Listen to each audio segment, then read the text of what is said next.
This Friday's Breeders' Cup Distaff, it takes a backseat to no race in this Breeders' Cup. It's one of the most interesting Breeders' Cup Distaffs we've had in years. And hey, what's the best way to play it?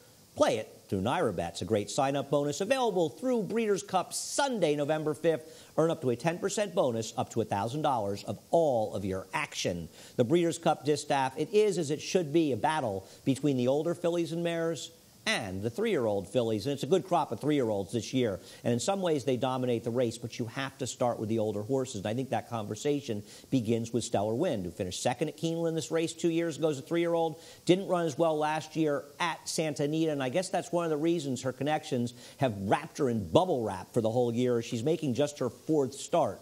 They didn't want to start too close to the race. For some reason, they think it saps her energy. I'm not sure that really matters. I do know the good Stellar Wind is the horse to beat in this race. She has the speed to put herself in position to be close in this race, and she has the talent to finish the deal. Is she truly a 1 1/8 horse? Well, she ran well enough at Keeneland to suggest it shouldn't be a problem for her, and I think the good Stellar Wind is going to be tough in here. I make her my 3rd choice because I prefer some others, but I'm very scared of Stellar Wind. Now, I'm a fan of Forever Unbridled. I'm not a fan of the fact that she's making just her 3rd start of the year, but make no mistake, this win over Songbird at Saratoga was definitive. Songbird was allowed to loaf along at a very comfortable lead in the front end, and while she drifted a bit in the stretch, she was pretty close to the rail. Forever Unbridled was way out in the track, and this was a day, Travers Day, where the inside was the best part. And Forever Unbridled beat her, and she beat her fair and square. And she's going to get a little more pace to run out in this race. The problem I have with Forever Unbridled, first of all, I think it's shameful that Joel Rosario was taken off this horse. It's ridiculous. He's ridden this horse perfectly, and he deserves to be honored. And I also think he fits her like a glove.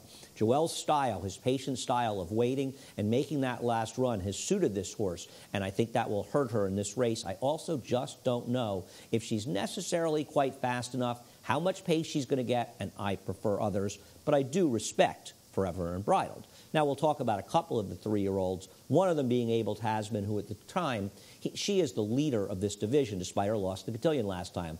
But Elate is breathing down her neck. Now, Abel Tasman was able to beat Elate in this race, the Coaching Club American Oaks, even though she made a ridiculous, premature, wide move in the race, and Elate got a very good ride by Jose Ortiz, saving ground and being patient with her. Abel Tasman, in my opinion, should have been disqualified here. She clearly fouled Elate, and she clearly cost her the win, in my opinion. The stewards saw it differently, but I don't really care. I believe that Elate didn't necessarily run the best race, but she should have been placed first. The thing is that Elate is improving, and it's not clear, despite the awful ride and ridiculous trip that Abel Tasman got in the Cotillion, that Abel Tasman is improving in the same way that Elate is, because Elate was devastatingly good in winning the Alabama in her next start, and then she beat Olders, and it was a weak field of Olders. Don't make any mistake about that in the Beldame, but she was impressive, blasting through a hole and opening up daylight in a split second.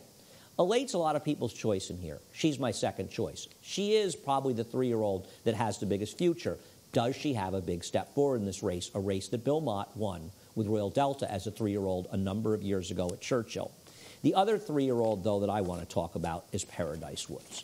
Paradise Woods is a bit of a Jekyll and Hyde. When she's good, she's very good. When she's bad, she's very bad. Now, keep in mind the Kentucky Oaks, she was dueled into submission by a horse that did finish ahead of her, Miss Sky Warrior. But when she won the Santa Anita Oaks, when she was able to control on the front end, she got a 107 buyer. When she won this race, the Zenyatta, a weak, small field that she was able to control on the front end, she ran a 105 buyer. She is the controlling speed, and it would be a mistake if they rated her. They need to send her. Set a controlled pace in here. Don't go slowly. Make them run to keep up with you. I'm going to take a shot that the good Paradise Woods bounds off the lead, and she holds off far and away the toughest field she's ever faced. She's going to have to run her best race, but on the front end, she's been very, very dangerous.